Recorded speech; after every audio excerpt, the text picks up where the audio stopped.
Halos 5,000 taon na ang nakalipas sa labas ng sinaunang lungsod ng Memphis. Nagpatayo ang mga Egyptian ng mga piramid bilang libingan para sa kanilang mga hari. Nakatayo pa hanggang ngayon ang mga monumentong ito sa lungsod ng Giza. Milyon-milyong tao ang naglalakbay sa kalsadang ito upang bisitahin ang isa sa mga pinakasikat na landmark sa daigdig. Sa kalayuan, maaari mong makita ang mga piramid ng Khufu, Khafra at Menkaure na nakatayo na tulad ng bundok na ginawa ng tao. Pinangalanan ang Great Pyramid bilang isa sa 7 Wonders of Ancient World noong ika-2 siglo at ito na lamang ang natatanging nakatayo pa rin. Ang Pyramid of Giza ay ilan sa mga pinakaluma at pinakamanghamanghang mga estruktura sa mundo. Itinayo libo-libong taon na ang nakaraan. Nakatayo ang mga ito bilang isang patunay sa mga katuparan ng engineering ng mga nakaraang sibilisasyon.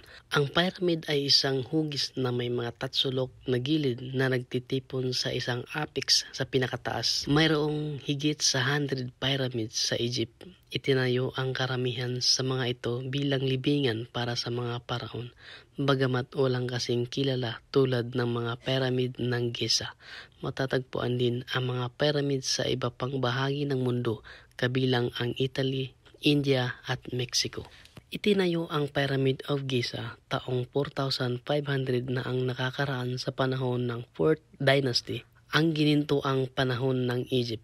Inabot sila ng halos 85 taon upang itayo at binuo ng 3 henerasyon ng paraon. Ang 3 henerasyon na ito ay ang Queen's Pyramid na si Khufu, Khafra at si Menkaure. Nasa tabi nila ang kanilang mga libingan, ang 3 mas maliliit.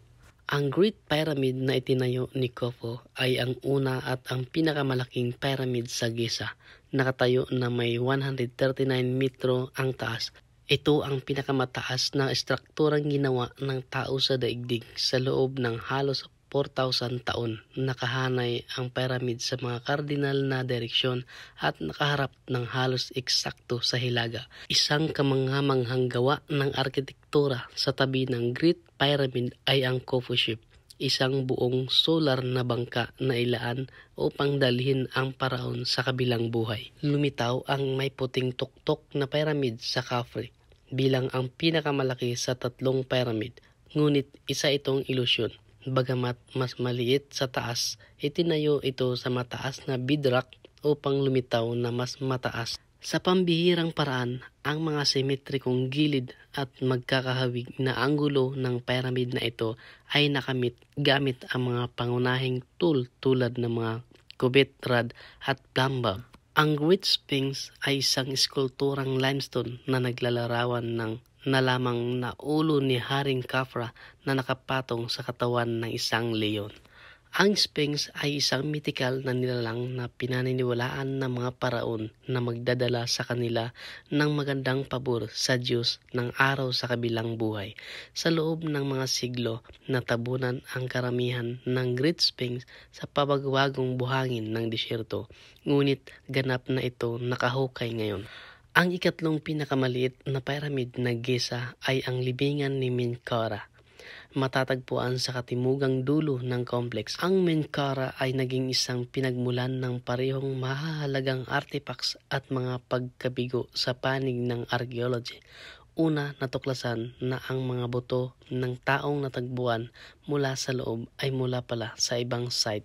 Pagkatapos, ang isang sarcophagus na nakahukay sa loob ng pyramid ay lumubog sa isang shipwreck. Pagkamatay ng isang paraon, inaabot ng hanggang 70 araw upang i-mummify ang katawan, kabilang ang pag-alis ng utak at mga lamang loob. Ang mummy ay muling ina-animate pagkatapos sa pamamagitan ng isang serye ng mga ritual, kabilang ang seremonya ng pagbubukas ng bibig upang matulungan ang paraon na makahinga at magsalita sa kabilang buhay. Inilalagay ang mga mummy pagkatapos sa isang kabaong na gawa sa kahoy at sa sarcophagus na gawa sa bato.